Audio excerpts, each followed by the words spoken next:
Hi hello friends, വളരെ tasty ആയിട്ടുള്ള food കഴിക്കാൻ ഇഷ്ടമുള്ള ആൾക്കാരാണല്ലോ നമ്മളെല്ലാവരും. പക്ഷേ എന്നാൽ കിച്ചണിൽ ഒത്തിരി സമയമൊന്നും സ്പെൻഡ് ചെയ്യാൻ നമുക്ക് അത്ര ഇഷ്ടമല്ല.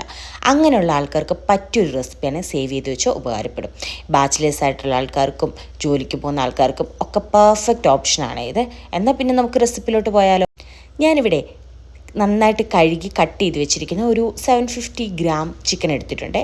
അതിലോട്ട് നമുക്ക് ഒരു 2 സ്പൂൺ മുളക് പൊടിയും കുറച്ച് മല്ലിപ്പൊടിയും പിന്നെ ലേശം മഞ്ഞൾപ്പൊടിയും കുരുമുളക് പൊടിയും പിന്നെ കുറച്ച് ഗരം മസാല, നല്ല ഫ്രഷ് ആയിട്ട് പൊടിച്ചെടുത്ത ഗരം മസാലയില്ലേ അതും, പിന്നെ കുറച്ച് ഉപ്പും അതുപോലെ തന്നെ നമുക്ക് കുറച്ച് തൈരും കൂടി ഒഴിച്ച് നന്നായിട്ടൊന്ന് പുരട്ടിയെടുക്കാവേ. ഇത് നന്നായിട്ടൊന്ന് പുരട്ടി നമുക്ക് ഒരു 2 മണിക്കൂർ ഫ്രിഡ്ജിലോട്ട് വെക്കാം. അതവിടെ ഇരുന്നൊന്ന് സെറ്റ് ആവട്ടെ. അപ്പോഴത്തേക്കിന് നമുക്ക് ബാക്കി പരിപാടികളൊക്കെ നോക്കാവേ. ഇത്രയൊക്കെ പറഞ്ഞെങ്കിലും ഞാൻ എന്താ ഉണ്ടാക്കാൻ പോകുന്നതെന്ന് പറഞ്ഞില്ലല്ലോ നിങ്ങളോട്. നല്ല അടിപൊളി ഒരു കുക്കർ ചിക്കൻ ബിരിയാണിയാണ് ഞാൻ പ്ലാൻ ചെയ്യുന്നത്. അപ്പോഴേ നമുക്ക് ഒരൊറ്റ കുക്കറിൻ്റെ അകത്ത് തന്നെ ഇതൊക്കെ ഉണ്ടാക്കിയെടുക്കാനായിട്ട് പറ്റുമേ.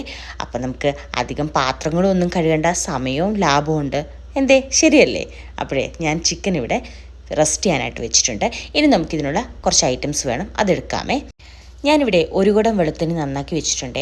അതുപോലെ തന്നെ ഒരു വലിയ കഷ്ണം ഇഞ്ചിയും പിന്നെ ഒരു 4 പച്ചമുളകും എടുത്തിട്ടുണ്ട്. നമുക്കിതിനെ ഒന്ന് കുത്തിച്ചതച്ചെടുത്ത് വെക്കാം.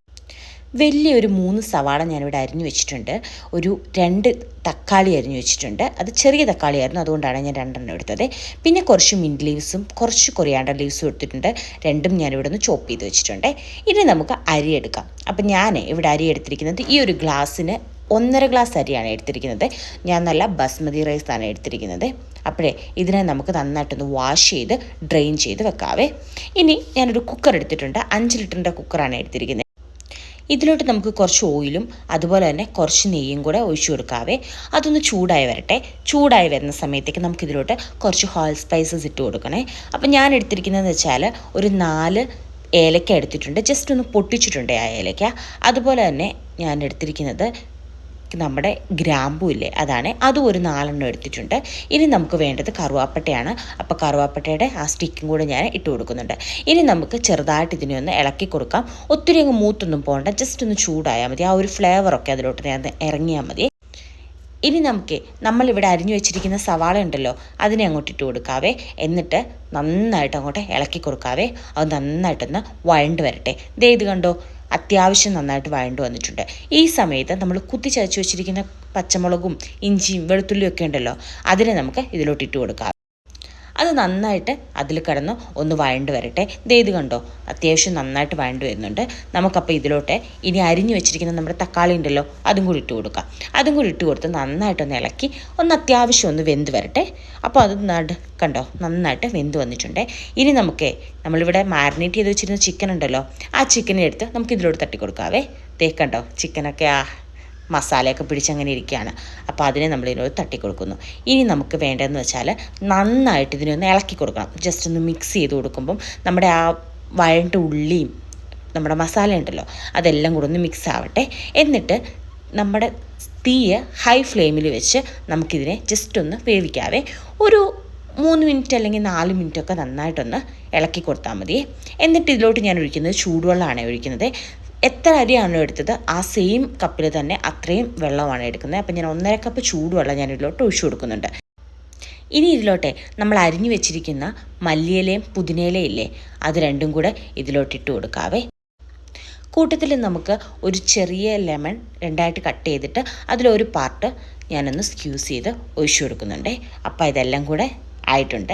ഇനി നമുക്കിതിനകത്തോട്ട് നമ്മൾ കഴുകി വെച്ചിരിക്കുന്ന അരി ഉണ്ടല്ലോ, ആ അരി നന്നായിട്ട് ഡ്രൈ ആയിട്ടാണ് ഇപ്പോൾ ഇരിക്കുന്നത്. അതും കൂടെ നമുക്ക് ഇതിലോട്ട് തട്ടിക്കൊടുക്കാവേ. അരിയൊക്കെ ഇട്ട് കൊടുത്ത് നന്നായിട്ടൊന്ന് ഇളക്കാവേ. ഇളക്കിയിട്ട് ഒന്ന് തട്ടിക്കൊടുക്കണം, ഒന്ന് ലെവലാവാൻ വേണ്ടിയിട്ടാണ്. ഒന്ന് ലെവലായി ആ വെള്ളമൊക്കെ ഒന്ന് മുകളിലോട്ട് നിൽക്കുന്ന സമയമാകുമ്പോഴത്തേക്കിന് നമുക്കിതിനെ ഒന്ന് അടച്ചു വെക്കാവേ. അടച്ചു വെച്ച് ഹൈ ഫ്ലെയിമിൽ നമുക്ക് ഒരു വിസിലടുപ്പിച്ചാൽ മതി. ഒരു വിസിലടുപ്പിച്ചിട്ട് നമുക്ക് വെയിറ്റ് ചെയ്യാം. തന്നെ ആ ഒരു പ്രഷർ സെറ്റിലായി കഴിഞ്ഞിട്ട് തുറക്കാവേ. ഇപ്പം എൻ്റെ ആയിട്ടുണ്ട്. നമുക്കിനി തുറന്നു നോക്കാവേ.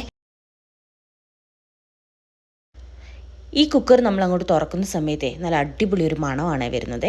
നമുക്കിനി ഇത് വെന്തോന്നൊക്കെ നോക്കാം. ഇതിപ്പോൾ എനിക്ക് നന്നായിട്ട് വെന്ത് കിട്ടിയിട്ടുണ്ട്. നിങ്ങൾക്ക് അഥവാ വെന്തില്ലെങ്കിൽ തന്നെ ജസ്റ്റ് ഒന്നും കൂടി ഒന്ന് അടച്ച് നന്നായിട്ട് വെച്ച് കഴിഞ്ഞാൽ അത് ആ ഒരു ചൂടിൽ തന്നെ ഇരുന്ന് നന്നായിട്ട് വെന്തോളുവേ. ഇപ്പോൾ എൻ്റേത് അത്യാവശ്യം നന്നായിട്ട് വെന്ത് കിട്ടിയിട്ടുണ്ട്. നമുക്കിതിനെ ഒന്ന് ഇളക്കി നോക്കാവേ. ഇത് ഇളക്കിയെടുത്ത് നല്ല അടിപൊളിയായിട്ട് കിട്ടിയിട്ടുണ്ട്. നല്ല ടേസ്റ്റാണ്. അപ്പോൾ നിങ്ങളിങ്ങനെ ഒന്ന് ട്രൈ ചെയ്ത് നോക്കണം. നമുക്ക് പെട്ടെന്ന് ഉണ്ടാക്കിയെടുക്കാനും പറ്റും. നല്ല ടേസ്റ്റുമാണ്. അത്ര ഹെൽത്തി അല്ലാത്ത സാധനങ്ങളൊന്നും ഇതിൽ യൂസ് ചെയ്യുന്നുമില്ല. അപ്പോൾ നമുക്ക് ധൈര്യമായിട്ട് കഴിക്കുകയും ചെയ്യാം. ഞാൻ ഇതിൻ്റെ കൂട്ടത്തിൽ സാലഡും കൂടെ ഉണ്ടാക്കിയിട്ടുണ്ടായിരുന്നു. പിന്നെ ഒരു പിക്കിളൊക്കെ ഉണ്ടെങ്കിൽ നല്ലതായിരിക്കും. അപ്പോൾ നമുക്ക് ഇത് അടിപൊളിയായിട്ട് ഇങ്ങനെ കഴിക്കാനായിട്ട് പറ്റുമേ. നിങ്ങളൊന്ന് ട്രൈ ചെയ്ത് നോക്കിയിട്ട് എങ്ങനെയുണ്ടെന്ന് ഒന്ന് കമൻറ്റ് ചെയ്തേക്കണേ. Thanks for watching.